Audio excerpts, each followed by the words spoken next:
장례 3일째 되는 날, 장례를 모두 마친 오후 형제들은 고향집에 모였습니다. 본격적으로 유산 분할에 대해 이야기하기 위해서였습니다. 자, 이제 정말 중요한 얘기를 해보자. 큰아들 정호가 둘러앉은 형제들을 바라보며 말했습니다. 아버지 재산이 얼마나 되는지부터 파악해야겠어. 맞아, 통장에 현금도 꽤 있던데 논밭도 있고 집도 크고 어떻게 나눌지 생각해 봐야지. 형제들이 각자 한마디씩 하며 재산 이야기에 열을 올렸습니다. 이때 막내딸 은주가 조용히 말을 꺼냈습니다. 아버지가 유언장을 남기셨어.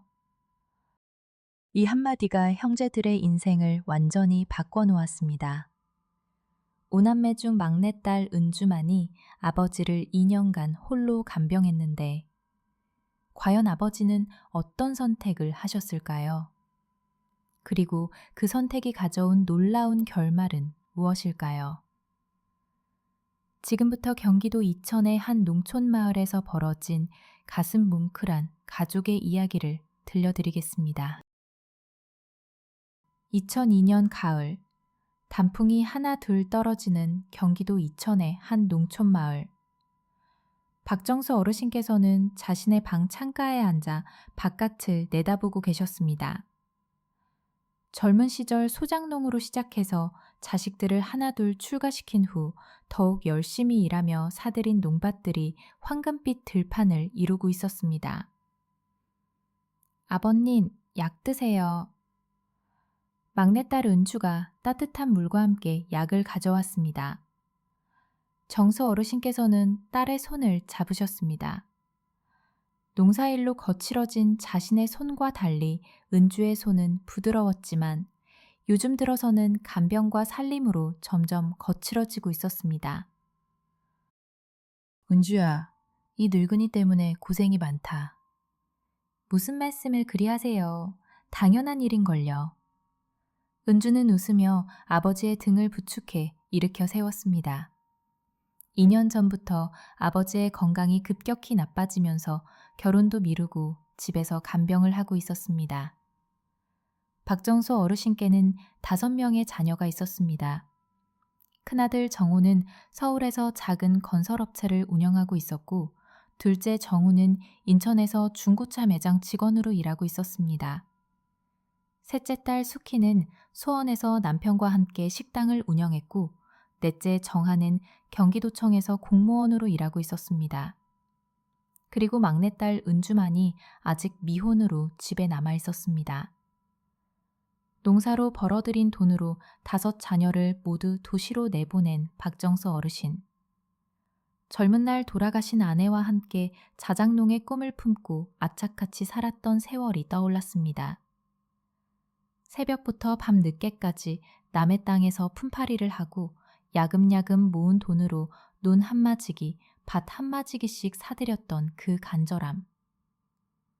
아내는 바느질 품을 받아 밤새도록 바늘질을 했고 자신은 농한기에도 막리를 마다하지 않았습니다. 그렇게 소작농에서 시작해서 자작농이 되기까지의 그 노력이 헛되지 않았습니다. 논 서너 마지기, 밭 두어 마지기, 그리고 마을에서 제법 큰 집. 최근 도로가 뚫리면서 땅값이 올라 꽤 괜찮은 재산이 되었습니다. 아버님, 오늘 오빠들한테 연락해 볼까요? 오랫동안 못 뵀잖아요. 은주의 말에 정수 어르신은 쓸쓸한 표정을 지으셨습니다. 자식들이 언제 마지막으로 집에 왔는지 기억도 나지 않았습니다. 추석에도 바쁘다는 핑계로 오지 않았거든요. 서울 강남구의 한 건설업체 사무실. 큰아들 박정우는 책상에서 계산기를 두드리고 있었습니다. 요즘 경기가 좋지 않아 자금 회전이 어려웠습니다. 사무실 분위기는 무겁기만 했고 정우는 한숨을 내쉬며 서류를 정리했습니다. 늦은 저녁 지친 몸을 이끌고 집으로 향했습니다. 여보, 아버지한테서 전화 왔었어. 집에 돌아온 정우에게 아내 김미영이 말했습니다. 올해? 몸이 많이 안 좋으시대. 은주가 혼자서 간병하느라 힘들어한다는데. 정우는 인상을 찌푸렸습니다. 지금 당장 돈이 급한데 시골까지 내려갈 여유가 없었습니다.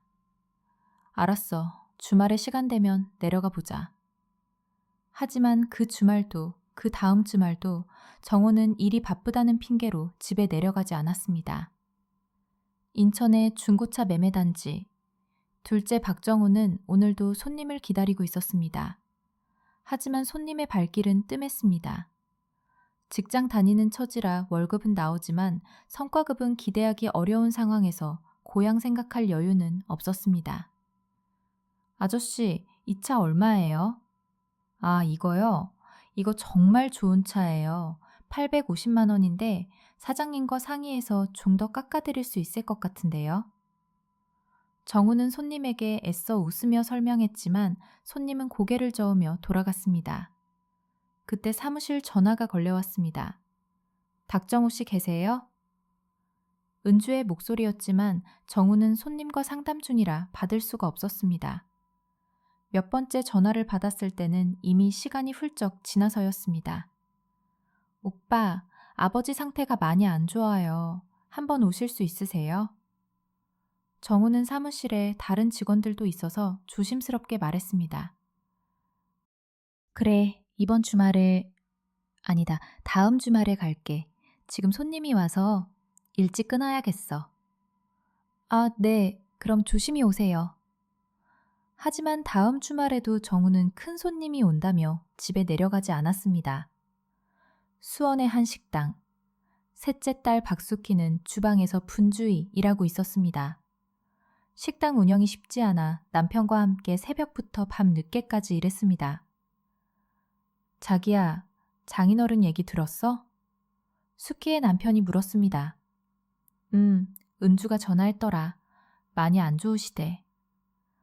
그럼 가봐야 하는 거 아냐? 숙희의 남편이 물었지만 그의 표정도 그리 내키지 않아 보였습니다.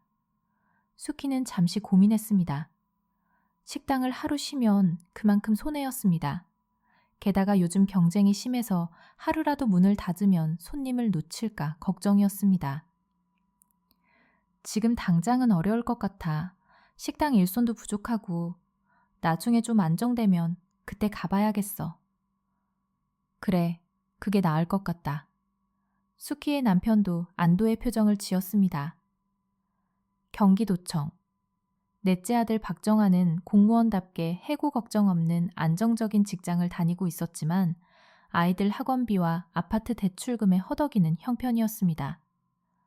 월급은 정해진 날짜에 꼬박꼬박 나오지만 요즘 치솟는 교육비와 생활비를 감당하기에는 빠듯했습니다. 여보, 은주 씨한테서 전화 왔어. 아내 한미경이 말했습니다. 시아버님이 많이 편찮으시다는데 이번 주말에 가봐야 하는 거 아냐? 정하는 고개를 끄덕였습니다. 하지만 마음 한편으로는 부담스러웠습니다. 주말에는 골프 약속도 있고 상사와의 모임도 있어서 시간 내기가 쉽지 않았습니다. 11월 들어 박정수 어르신의 건강은 급속도로 나빠졌습니다. 걷기도 힘들어하시고 음식을 제대로 넘기지 못하셨습니다. 은주는 밤낮 없이 간병했습니다. 아버님, 이거라도 조금 드세요. 은주가 죽을 한 숟가락 떠서 아버지 입가에 댔습니다. 정수 어르신은 고개를 저으셨습니다. 은주야, 내가 늘 미안하다. 나 때문에 결혼도 못하고. 그런 말씀 마세요. 제가 하고 싶어서 하는 거예요. 은주는 눈물을 참으며 말했습니다. 사실 2년 전에 결혼을 약속했던 남자친구가 있었습니다. 하지만 아버지 병간호 때문에 결혼을 미루다 보니 결국 그 남자는 다른 여자와 결혼해버렸습니다. 오빠들한테 다시 연락해볼까요? 그래, 한 번 더 연락해봐라. 큰오빠, 아버지 상태가 정말 심각해요. 의사 선생님이 언제까지 버틸지 모른다고 하시네요. 전화 너머로 정우의 한숨소리가 들렸습니다. 알았어. 이번 주말에는 꼭 갈게. 다른 애들도 연락해뒀어? 네, 모두 연락했어요. 하지만 그 주말에도 아무도 오지 않았습니다. 정우는 중요한 계약이 있다고 했고 정우는 큰 거래처가 생겼다고 했습니다. 수키는 식당에 문제가 생겼다고 했고 정아는 아이가 아프다고 했습니다. 은주는 홀로 아버지를 돌봤습니다. 밤새 기침을 하시는 아버지 곁을 지키며 등을 문지르고 물을 떠다 드렸습니다. 은주야. 깊은 밤 정수 어르신이 딸을 부으셨습니다. 네, 아버님. 너가 있어서 다행이다. 너 아니었으면 나 혼자 죽을 뻔했구나. 무슨 말씀을 그렇게 하세요? 은주야, 아버지가 너한테 미안한 게 많다. 오빠들과 언니한테는 모두 대학까지 보내주고 하고 싶은 것도 다 하게 해줬는데 너는 고등학교까지만 졸업하고. 은주는 아버지의 손을 꼭 잡았습니다. 아버님, 저는 괜찮아요. 오빠들이 공부를 더 잘했으니까요. 아니다. 그때는 딸은 공부 안 해도 된다고 생각했는데 지금 생각해보니 잘못했다. 정서 어르신의 눈에서 눈물이 흘렀습니다. 은주야, 아버지가 너한테 해줄 수 있는 일이 있다. 12월 초, 박정수 어르신의 상태가 위험해졌습니다. 은주는 다시 형제들에게 연락했습니다. 정말 위험한 상황이에요. 의사 선생님이 오늘 밤이 고비라고 하시네요. 이번에는 모든 형제들이 집으로 향했습니다. 서울에서 첫째 정우가, 인천에서 둘째 정우가, 수원에서 셋째 딸 수키가, 경기도에서 넷째 정한이 각각 차를 몰고 고향으로 달려왔습니다.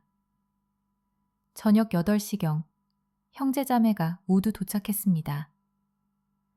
오랜만에 모인 가족들 사이에는 어색한 공기가 흘렀습니다. 아버지, 많이 편찮으시네요. 큰아들 정우가 아버지 손을 잡으며 말했습니다. 아버지, 죄송해요. 자주 못 와서. 둘째 아들 정우도 아버지 곁으로 다가갔습니다. 아버님, 더 일찍 왔어야 하는데 죄송해요. 셋째 딸 수키와 넷째 아들 정한도 차례로 아버지 곁으로 다가와 손을 잡았습니다. 박정수 어르신은 힘겹게 눈을 뜨셨습니다. 5 자녀가 모두 모인 모습을 보며 미소를 지으셨습니다. 모두 와줘서 고맙다. 그날 밤 형제들은 아버지 곁을 지켰습니다. 하지만 정작 아버지 간병은 여전히 은주의 몫이었습니다. 물을 떠다 드리고 이불을 덮어드리고 약을 챙기는 일 모두 은주가 했습니다. 새벽 3시경 정수 어르신이 은주를 부르셨습니다. 은주야, 잠깐 나와봐라.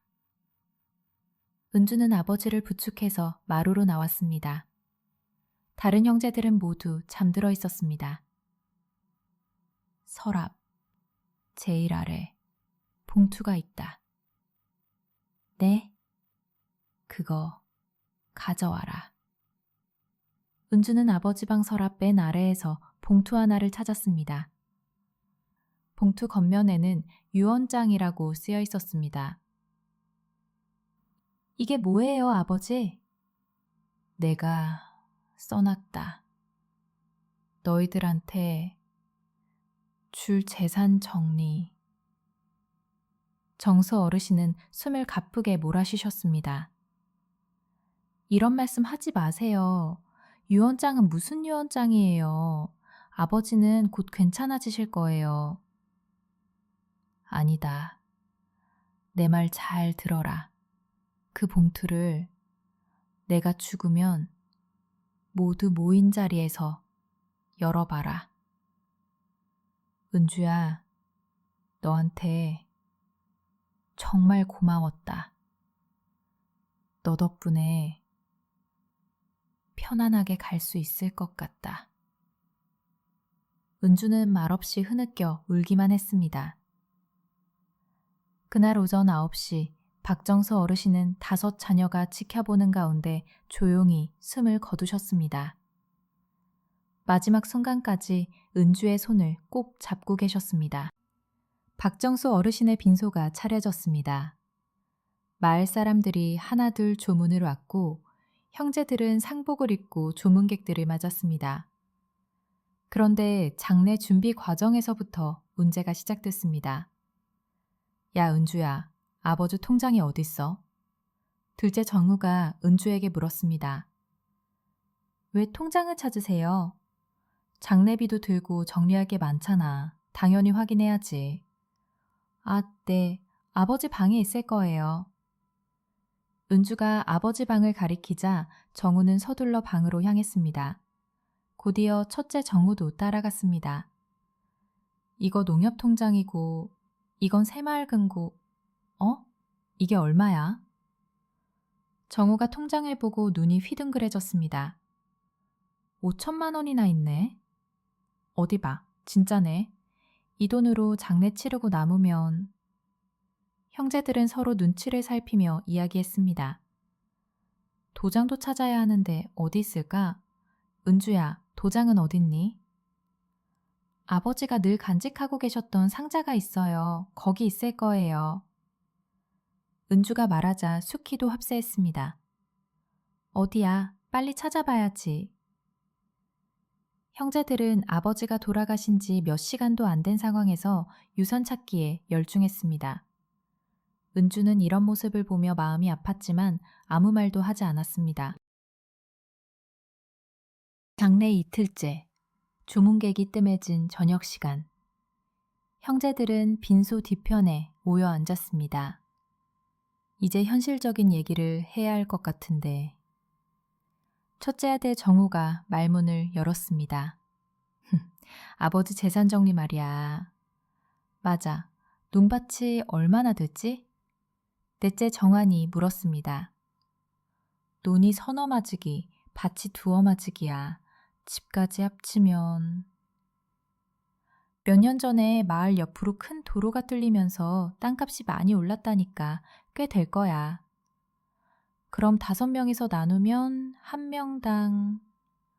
잠깐, 그런데 은주는 아직 시집도 안 갔잖아. 나중에 시집 가면 남의 식구가 되는 건데. 둘째 아들 정우가 조심스럽게 말했습니다. 맞아. 옛날부터 딸은 시집 가면 남의 집 사람이라고 하잖아. 그럼 우리 아들들끼리 나누는 게 맞지 않을까? 넷째 정한이 거들었습니다. 셋째 딸 수키가 끼어들었습니다. 참나, 다들 왜 이래? 여자들은 뭐 같은 가족 아니야? 우리 중에서 결혼해서 돈이 많이 필요한 사람들이 나눠 갖는 게 맞는 거 아니야? 은주는 아직 혼자 살고 있으니까 당장 큰 돈이 필요하지 않을 테고. 은주는 형제들의 대화를 들으며 가슴이 철렁 내려앉았습니다. 하지만 아무 말도 하지 않고 묵묵히 조문객들을 맞았습니다. 그런데 은주가 그동안 아버지 간병을 했으니까 뭔가 보상은 해줘야 하는 거 아니야? 넷째 아들 정한이 말했습니다.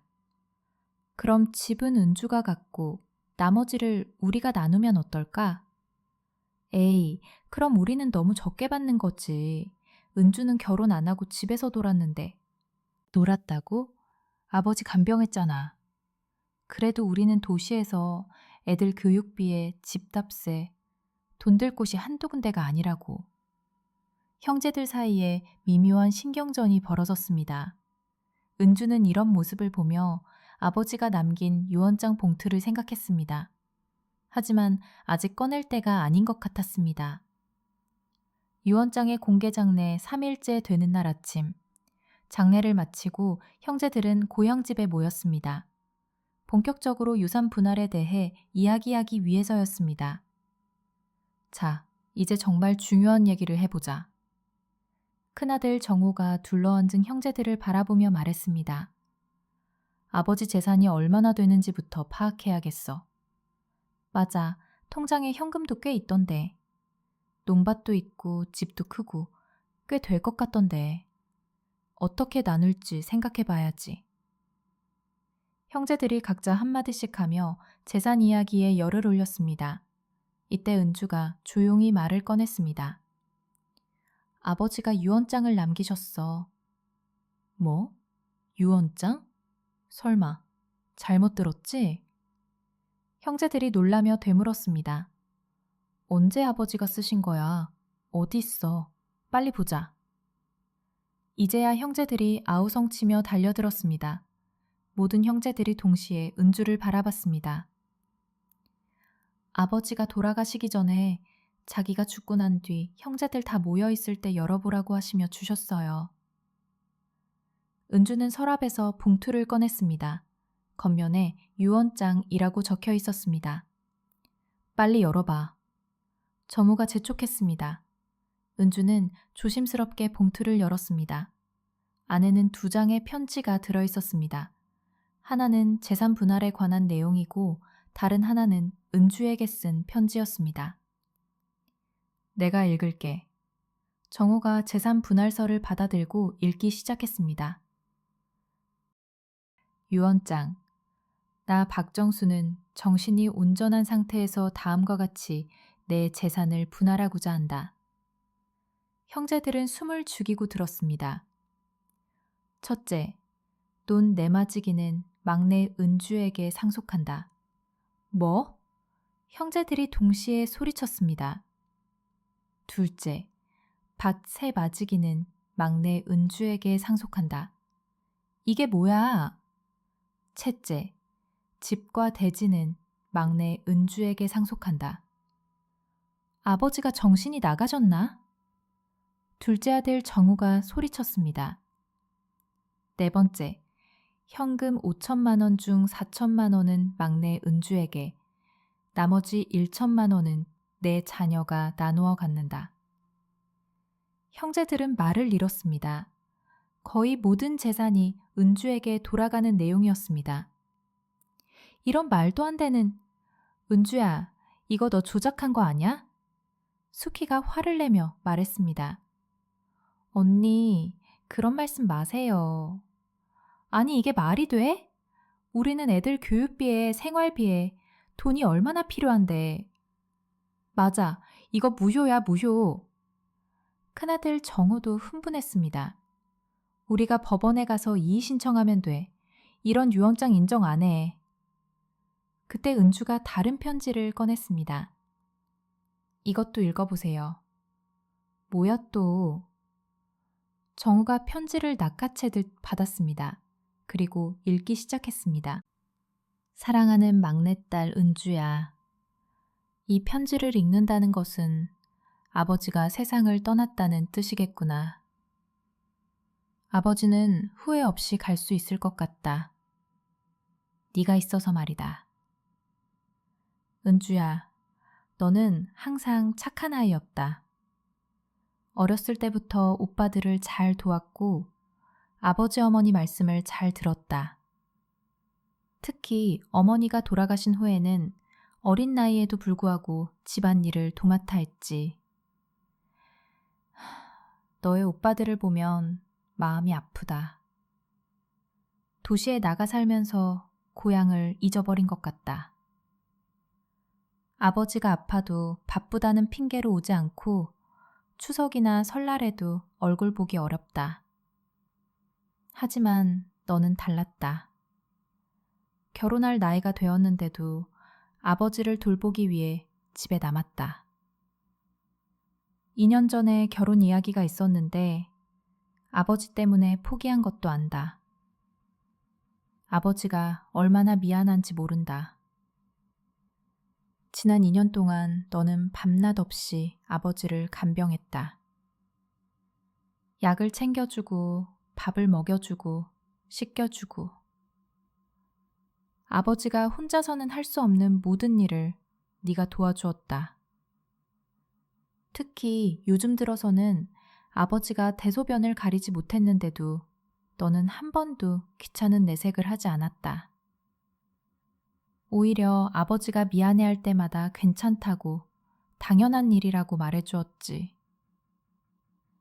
오빠들이 가끔 전화할 때마다 언제 좋아지시냐고 물어보던 것을 아버지는 다 알고 있었다. 빨리 좋아져서 부담을 덜어달라는 뜻인 것을 모를 리 없었다. 하지만 너는 달랐다. 아버지가 오래 살기를 진심으로 바라는 것을 느낄 수 있었다. 너는 아버지를 부담스러워하지 않았다. 은주야, 아버지가 너한테 해줄 수 있는 것은 이 재산밖에 없다. 오빠들은 이미 대학까지 보내줬고 결혼할 때도 많은 도움을 줬다. 하지만 너한테는 아무것도 해준 게 없다. 대학도 보내주지 못했고 결혼 지참금도 마련해주지 못했다. 그때는 딸은 그냥 시집만 가면 된다고 생각했는데 지금 보니 잘못된 생각이었다. 이 재산으로라도 너의 앞날이 편안하기를 바란다. 오빠들이 불만을 가질 수도 있겠지만 이것이 아버지의 뜻이다. 너는 아버지를 진심으로 사랑했고 아버지도 너를 가장 사랑한다. 오빠들도 사랑하지만 너만큼 아버지를 진심으로 대해준 자식은 없다. 은주야, 아버지는 네가 행복하기를 바란다. 좋은 사람 만나서 결혼도 하고 예쁜 아이들도 낳고 이 재산이 그런 꿈을 이루는데 도움이 되었으면 좋겠다. 오빠들한테도 전해다오. 아버지는 너희들도 사랑한다. 하지만 사랑에는 책임이 따른다는 것을 알아주었으면 한다. 마지막으로 은주야, 너 혼자 다 감당하려 하지 말고 정말 힘들 때는 오빠들한테도 도움을 요청해라. 가족이란 서로 돕고 살아가는 것이니까. 아버지는 너가 재산을 잘 관리할 거라고 믿는다. 사랑한다, 우리 은주야. 아버지가. 편지를 다 읽고 나자 방안이 조용해졌습니다. 형제들의 얼굴에는 복잡한 감정이 엇갈렸습니다. 잠시 정적이 흐른 후 큰아들 정우가 먼저 입을 열었습니다. 이게 말이 돼? 그의 목소리는 떨리고 있었습니다. 아버지가 우리를 어떻게 보신 거야? 우리가 아버지를 사랑하지 않았다고? 둘째 정우가 편지를 바닥에 내던졌습니다. 말도 안 돼. 우리도 바빠서 그렇지 아버지를 사랑 안 한 게 아니라고. 맞아. 도시에서 살려면 얼마나 힘든데. 애들 교육비에 생활비에. 수키도 흥분했습니다. 은주는 결혼도 안 하고 집에 있으니까 편했겠지만 우리는 각자 가정이 있다고. 넷째 아들 정한도 가세했습니다. 아버지가 너무 편파적으로 생각하신 것 같아. 우리도 나름대로 효도한 건데. 형제들의 원망은 점점 은주를 향했습니다. 은주야, 정말 솔직히 말해봐. 너 아버지한테 우리 흉본 거 아니야? 둘째 정우가 은주를 바라보며 말했습니다. 오빠, 그런 적 없어요. 그럼 아버지가 왜 이런 유언장을 쓰셨겠어? 분명히 네가 우리 험담했을 거야. 정말 그런 적 없어요. 아버지가 오빠들 보고 싶어 하실 때마다 오빠 언니들이 다들 일이 많다고 말씀드렸어요. 은주의 눈에서 눈물이 흘렀습니다. 에이, 거짓말하지 마. 아버지가 갑자기 이런 생각을 하실 리 없어. 셋째 딸 수키가 믿지 않는다는 표정을 지었습니다. 언니, 정말. 야, 은주야. 우리가 바보로 보여? 이 유언장이 법적으로 유효한지부터 확인해 봐야겠어. 큰아들 정우가 단호하게 말했습니다. 그리고 아버지가 정신이 온전한 상태에서 쓰신 건지도 의심스러워. 치매 기운이 있으셨잖아. 맞아. 치매 환자가 쓴 유언장은 무효야. 형제들은 점점 흥분했습니다. 거액의 재산이 날아간다는 생각에 이성을 잃고 있었습니다. 우리가 변호사 선임해서 법정 다툼해야겠어. 동감이야. 이런 불공평한 유언장 그냥 둘 수 없어. 은주는 형제들의 모습을 보며 가슴이 아팠습니다. 아버지가 걱정하셨던 일이 현실이 되고 있었습니다. 마당에는 아버지의 흔적이 곳곳에 남아 있었습니다. 고추를 말리던 자리, 농기구를 정리해 두던 창고, 저녁마다 앉아서 동네 어르신들과 이야기하던 평상. 은주는 지난 2년을 떠올렸습니다. 2년 전 가을, 아버지가 처음 쓰러진 날, 은주는 서울의 한 중소기업에서 사무직으로 일하고 있었습니다. 그날 회사에서 긴급 전화를 받았습니다. 은주야, 아버지가 쓰러지셨어. 마을 이장님의 급한 목소리였습니다. 은주는 곧바로 회사를 나와 고향으로 달려갔습니다. 병원에서 의사는 심각한 표정으로 말했습니다. 당뇨 합병증이 심각합니다. 지속적인 관리가 필요해요. 얼마나 위험한가요? 잘 관리하면 몇 년은 더 사실 수 있지만 혼자서는 생활하기 어려울 것 같습니다. 그날 밤 은주는 큰 결정을 내렸습니다. 회사를 그만두고 아버지를 돌보기로 한 것입니다. 은주야, 네 인생을 포기할 순 없다. 요양원에 모시는 게 어떨까? 큰아들 정우가 말했었습니다. 아니에요, 오빠. 제가 돌볼게요. 그럼 너는 어떡하려고? 결혼은 언제 할 거야? 그때만 해도 은주에게는 2년째 사귀던 남자친구 김철수가 있었습니다. 서울의 한 중견기업에 다니는 성실한 남자였습니다. 철수야, 미안해. 당분간 아버지를 돌봐야 할 것 같아. 얼마나 걸릴 것 같은데? 잘 모르겠어. 아버지 상태가 좋아지면... 은주야, 우리가 몇 살인데 언제까지 기다려야 해? 철수는 점점 불편해했습니다. 은주가 서울에 올라오는 횟수도 줄었고 전화통화 시간도 짧아졌습니다. 결국 1년 후 철수는 다른 여자와의 만남을 시작했습니다. 은주야, 미안해. 나도 더 이상 기다릴 수 없을 것 같아. 철수야, 너를 원망하는 건 아니야. 너는 효녀고 나는 그런 너를 사랑했어. 하지만 현실적으로... 그렇게 은주는 사랑하는 남자도 놓쳤습니다. 하지만 후회하지 않았습니다. 아버지가 더 소중했습니다. 그 후 1년 동안 은주는 정말 헌신적으로 아버지를 돌봤습니다. 새벽 5시면 일어나서 아버지 약을 챙기고 죽을 끓여드렸습니다. 아버지가 당뇨 때문에 식단 조절이 필요했기 때문입니다. 오전에는 아버지와 함께 가벼운 산책을 했습니다. 오후에는 아버지와 함께 TV를 보거나 이야기를 나눴습니다. 아버지는 옛날 이야기를 좋아하셨습니다. 은주야, 너 어렸을 때 말썽꾸러기였다. 그래도 부모한테 잘했어. 어머니 도와서 밥도 차리고 빨래도 하고.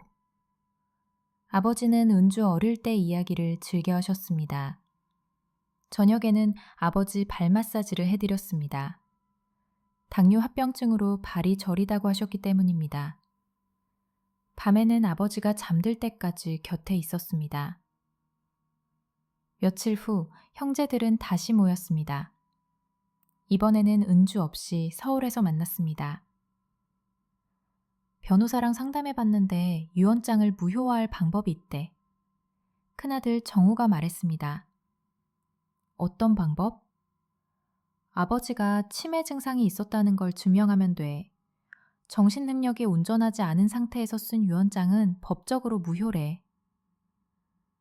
그런데 아버지가 치매셨던가? 둘째 정한이 의문을 표했습니다. 완전한 치매는 아니었지만 가끔 헛소리 하시고 기억을 못 하시고 그랬잖아. 넷째 정우가 말했습니다. 맞아. 나한테 전화할 때도 같은 말 반복하시고. 그럼 그걸로 증명할 수 있겠네. 형제들은 아버지의 치매를 부풀려 증명하기로 했습니다. 그리고 또 다른 방법이 있어. 정우가 계속 말했습니다. 은주가 아버지를 협박하거나 속여서 유언장을 쓰게 했다고 주장하는 거야. 그런데 증거가 있어야 하는 거 아냐? 증거는 우리가 만들어야지. 형제들의 눈빛이 섬뜩해졌습니다.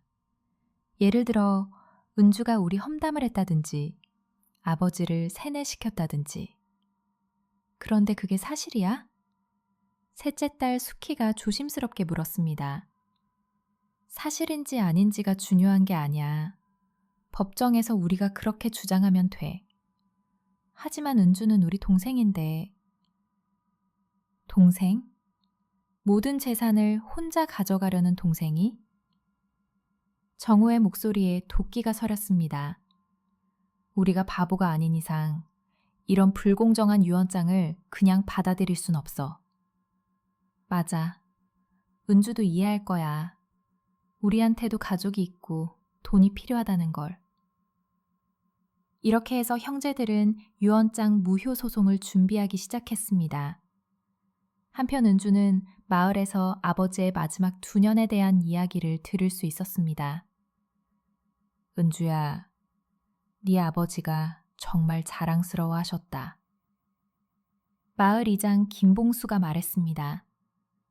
무슨 말씀이세요? 2년 전부터 몸이 안 좋아지신 후로는 네 이야기만 하셨어. 우리 은주가 회사 그만두고 나 돌봐준다.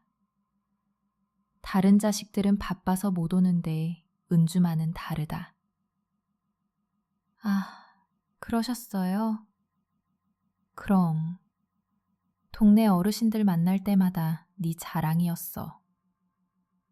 슈퍼를 운영하는 박순자 할머니도 증언했습니다.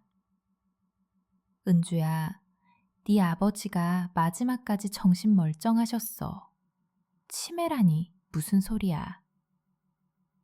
네? 누가 치매라고 그래요? 아, 네 오빠들이 변호사 데리고 와서 동네 사람들한테 물어보더라고. 네 아버지가 치매 증상 있었냐고. 은주는 깜짝 놀랐습니다. 언제요? 어제. 나는 그런 적 없다고 잘라 말했지. 네 아버지 마지막까지 정신 똑똑하셨어. 돈 계산도 정확하게 하시고 신문도 읽으시고 어떻게 치매야. 동네 약국 사장 이만호도 말했습니다. 네 아버지가 당뇨약 사러 올 때마다 복용법을 정확히 아시고 계셨어. 치매 환자가 그럴 수 있겠어. 은주는 오빠들이 아버지를 치매 환자로 만들려고 한다는 사실을 알았습니다. 2달 후 정말로 법정 다툼이 시작됐습니다. 형제 4명이 공동으로 유언장 무효 소송을 제기한 것입니다. 법정에서 형제들의 변호사는 2가지 주장을 폈습니다. 첫째, 박정수 어르신이 치매 증상이 있었다. 둘째, 막내딸 은주가 아버지에게 부당하게 영향을 미쳤다. 박정수 씨는 2년 전부터 기억력 저하, 반복적 질문, 판단력 흐림 등의 증상을 보였습니다. 변호사가 주장했습니다. 이런 상태에서 작성된 유언장은 법적 효력이 없다고 봅니다. 하지만 은주 측 변호사도 반박했습니다. 동네 사람들의 증언에 따르면 고인은 마지막까지 정신이 온전했습니다. 마을 이장 김봉수가 증인으로 나왔습니다. 박정수 씨는 돌아가시기 직전까지 정상적으로 대화했습니다. 치매라고 볼 수 없습니다. 약국 사장 만호도 증언했습니다. 매달 약을 사러 오셨는데 복용법을 정확히 알고 계셨어요. 치매 환자라면 불가능한 일입니다. 형제들 측에서는 다른 전략을 폈습니다. 은주가 아버지를 세뇌했습니다. 다른 자식들의 험담을 하면서 아버지를 선동했어요. 큰아들 정호가 증언대에 섰습니다. 아버지는 원래 공평하신 분이었습니다. 갑자기 은주한테만 모든 재산을 준다는 것은 이상해요. 하지만 은주의 변호사는 이것도 반박했습니다. 그렇다면 왜 2년 동안 아버지를 돌보지 않으셨나요? 저희도 바빴습니다. 생계를 위해. 생계가 바빠서 아픈 아버지를 2년 동안 방치하셨나요? 정우는 대답하지 못했습니다. 법정 다툼이 몇 달 계속되던 중 결정적인 증거가 나타났습니다. 은주가 아버지와 함께 촬영한 비디오 테이프였습니다. 아버지의 마지막 몇 달을 기록한 것이었습니다. 은주야, 이거 왜 찍어? 비디오 속 아버지가 물으셨습니다. 아버님이 좋아지시면 나중에 같이 보려고요. 하하, 그래, 좋은 생각이다. 비디오에는 아버지가 정상적으로 대화하는 모습이 생생히 담겨 있었습니다. 은주야, 내가 죽으면 오빠들이 너한테 뭐라고 할까봐 걱정이다. 죽긴 누가 죽어요. 그런 말씀 마세요. 그리고 왜 오빠 언니들이 저한테 뭐라고 해요? 아니다, 은주야. 아버지 나이가 몇 살인데 살 날이 많지는 않구나. 그리고 오빠들이 나중에 너를 서운하게 할까봐 걱정돼. 아버지, 나는 공정하게 해야 한다. 하지만 공정이라는 게 똑같이 나누는 게 공정한 건 아니야. 아버지의 목소리는 또렷했습니다. 누가 더 헌신했는지, 누가 더 사랑했는지, 그것도 고려해야 하는 거 아닐까? 이 비디오 테이프는 법정에서 결정적인 증거가 됐습니다. 아버지가 치매가 아니었다는 것을 명확히 보여줬기 때문입니다. 또한 은주가 아버지에게 부당하게 영향을 미쳤다는 주장도 반박됐습니다. 오빠들 안 오시는 거 괜찮으세요? 비디오 속에서 은주가 물었습니다.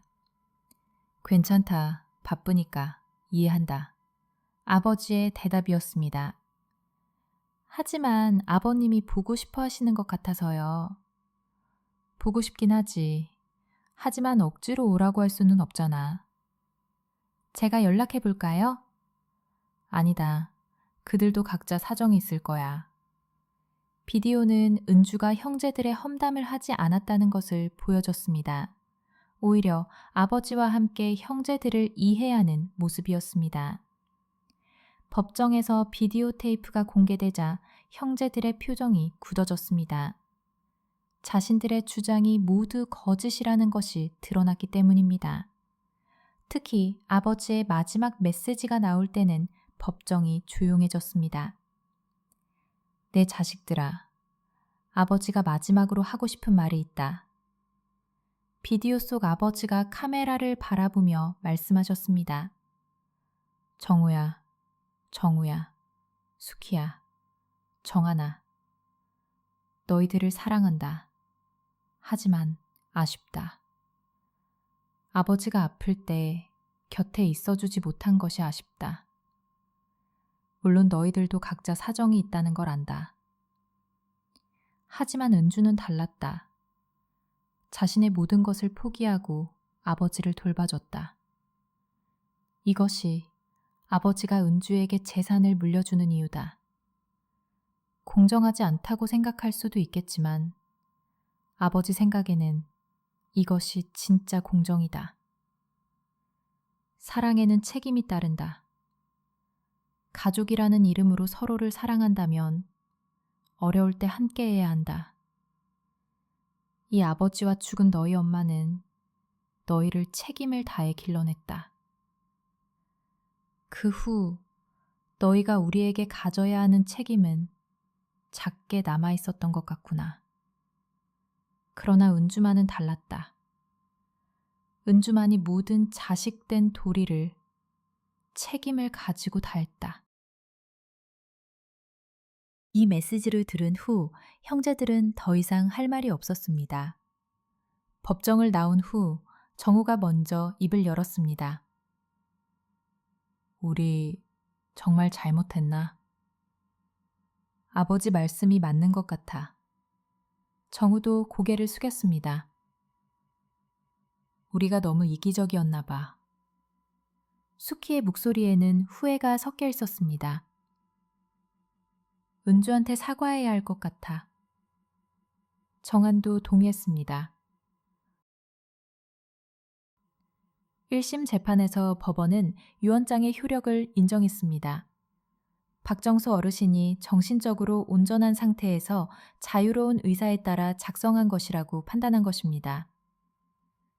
형제들은 항소를 포기했습니다. 비디오 테이프를 본 후 더 이상 다툴 의미가 없다고 생각했기 때문입니다.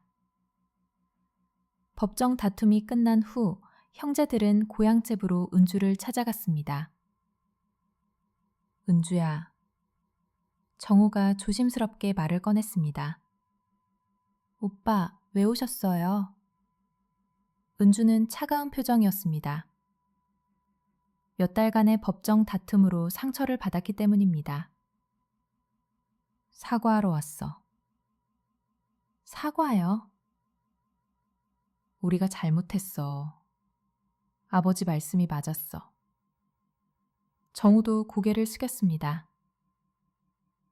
우리가 너무 욕심만 부리고 정말 중요한 걸 잊고 있었나 봐. 중요한 게 뭐예요? 은주가 물었습니다. 가족이라는 게 돈으로 계산할 수 있는 관계가 아니라는 거. 수키가 눈물을 흘리며 말했습니다. 너 혼자서 아버지 돌보느라 얼마나 힘들었을까. 우리는 그것도 모르고. 언니. 은주야, 우리 용서해 줄 수 있어? 정한도 진심으로 사과했습니다. 은주는 잠시 침묵했다가 대답했습니다. 오빠들, 저도 이해해요. 오빠들도 각자 사정이 있었으니까. 은주야, 하지만 아버지가 서운했던 것도 사실이에요. 마지막 2년 동안 정말 외로워하셨거든요. 형제들의 눈에서 눈물이 흘렀습니다. 아버지한테 정말 죄송해. 그리고 너한테도. 이제 됐어요. 아버지도 오빠들을 사랑하신다고 하셨어요. 은주가 형제들을 위로했습니다. 다만 앞으로는 정말 가족다워졌으면 좋겠어요. 그래, 앞으로는 자주 와볼게. 명절이나 기념일에는 꼭 같이 모이자. 아버지 제사도 우리가 함께 지내자. 형제들은 진심으로 화해했습니다. 박정수 어르신이 돌아가신 지 3년이 지났습니다. 은주는 아버지가 물려주신 재산으로 새로운 삶을 시작했습니다. 논밭은 소작을 주었고 집 한쪽에는 작은 찻집을 열었습니다. 어서 오세요. 은주가 밝은 목소리로 손님을 맞았습니다. 도시에서 내려온 관광객들이 주요 고객이었습니다. 그날도 형제들이 모두 모였습니다. 아버지 3주기를 맞아서였습니다. 아버지, 저희 왔어요. 첫째 정우가 아버지 사진 앞에 절했습니다. 아버지, 죄송해요. 이제야 철이 들었어요. 둘째 정우도 눈물을 글썽이며 절했습니다. 아버지, 은주가 잘 지내고 있어요. 걱정 마세요. 수키와 정한도 차례로 절했습니다. 마지막으로 은주가 절했습니다. 아버님, 보고 싶어요. 오빠들이 이제 자주 와요. 아버님이 원하시던 대로요.